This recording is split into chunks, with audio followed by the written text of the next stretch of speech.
Alors, dans ma vidéo précédente, je disais que lorsqu'on lisait une sourate du Coran, ou tout texte biblique coranique, tout texte sacré, il fallait lire une partie, un chapitre ou une sourate, ou quelques versets, et s'y arrêter plusieurs jours. Et ça a une raison bien claire. Alors cette vidéo, c'est une autre vidéo de tentative de rationaliser la proposition Dieu existe, à travers cette fois-ci non pas la pure science, mais à travers un texte religieux. C'est-à-dire que si je dis je crois en Dieu parce que c'est écrit que Dieu existe, ça n'a strictement aucune valeur. Philosophiquement, on sait que ça n'a aucune valeur. C'est un argument d'autorité. Un tel a dit que n'est pas un argument. C'est pas parce qu'il est écrit dans tel livre ceci que ça devient un argument. Ah bah oui. Hein, bon. Mais par contre, le Coran nous offre matière à argumentation. C'est-à-dire que le Coran, tout n'est pas donné dans le Coran.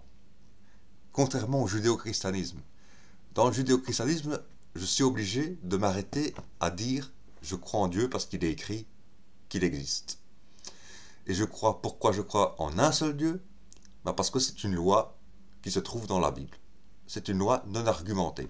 Alors que déjà le Coran argumente le fait qu'il n'y a qu'un seul Dieu et non plusieurs.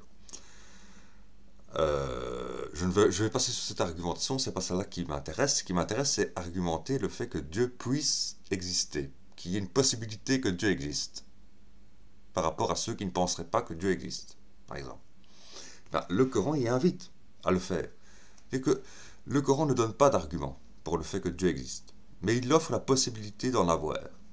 Parce que donc comme je disais, la dernière sourate que j'ai lue, c'est la sourate Le Tonnerre. Et effectivement, j'y suis toujours à cette sourate-là. Et au verset 4, qu'est-ce qu'on y lit? Donc c'est la sourate 13, Le Tonnerre, Arad. Et au verset 4, on lit « Sur terre, il y a des lopins contigus, des jardins où il y a des vignes, des céréales, des palmiers au fût emmêlés ou non. De toute cette végétation est arrosée d'une même eau. Et dans la dégustation, nous distinguons les plantes les unes des autres. En cela, il est chaque fois des signes explicites pour ceux qui raisonnent. » Dire en cela, il est chaque fois des signes explicites pour ceux qui raisonnent. D'abord, il est indiqué qu'il y a des signes et non un signe. Ça veut dire que ça peut avoir plusieurs interprétations qui sont toutes valables. Enfin, ça dépend de l'argumentation, justement, du niveau d'argumentation. Et ensuite, pour ceux qui raisonnent. Donc ça invite à raisonner en dehors du Coran, puisque le raisonnement est forcément quelque chose d'en dehors de la lecture. C'est un travail personnel, c'est en dehors de la lecture du Coran, le raisonnement. Et justement, sur cette existence de, par exemple, différents types d'arbres, différents fruits, dans une même zone climatique. C'est important, parce que dans différentes zones climatiques, oui, c'est normal. Ça nous paraît tout à fait normal. Mais dans une même zone climatique, dans une même région, même très limitée, on peut prendre une sous-zone climatique. Une sous-zone climatique d'une sous-zone climatique. Que dans un même pays, disons. Voilà. Donc, il y a forcément une sous-zone climatique d'une sous-zone climatique. Il y ait différents fruits et différentes espèces de fruits et différents arbres, c'est intéressant. Et justement, je me suis attaché à me dire, mais qu'est-ce que ça peut, où ça peut amener, puisqu'il est écrit qu'il faut raisonner là-dessus. Et l'explication n'est pas donnée dans le Coran. Donc il faut aller hors du Coran.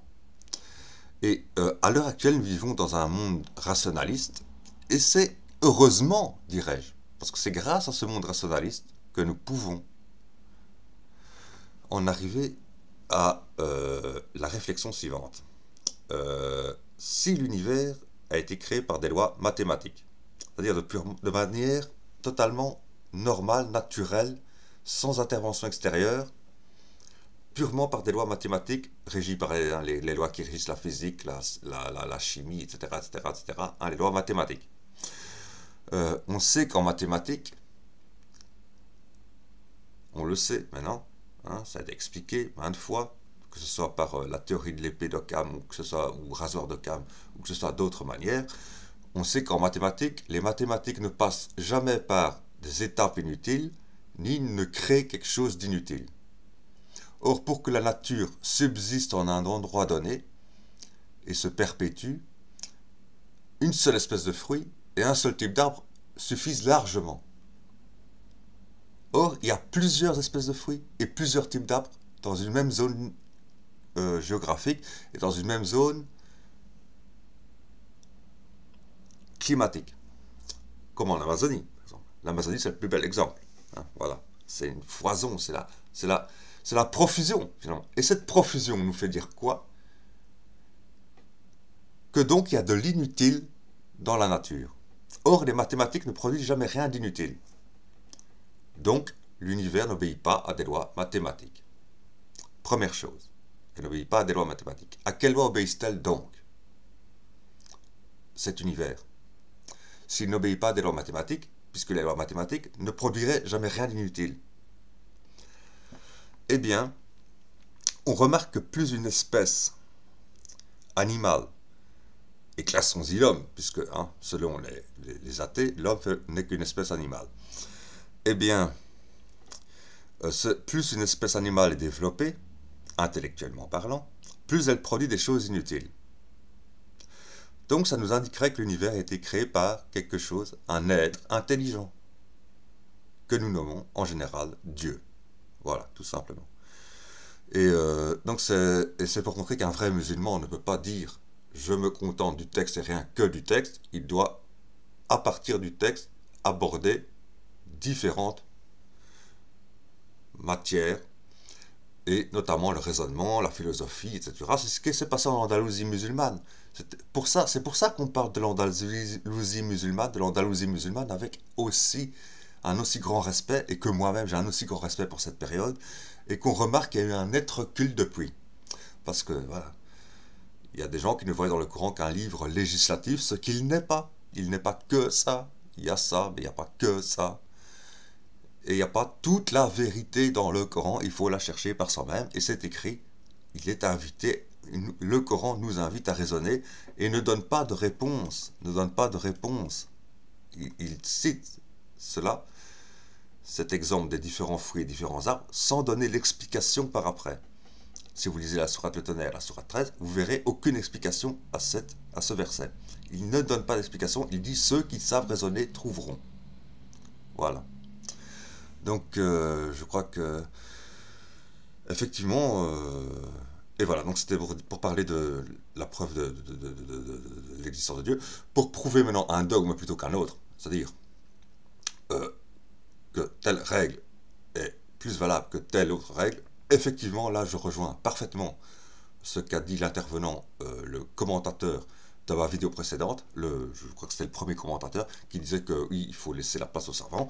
Je ne suis pas assez savant que pour dire, oui, que pour, comment dire,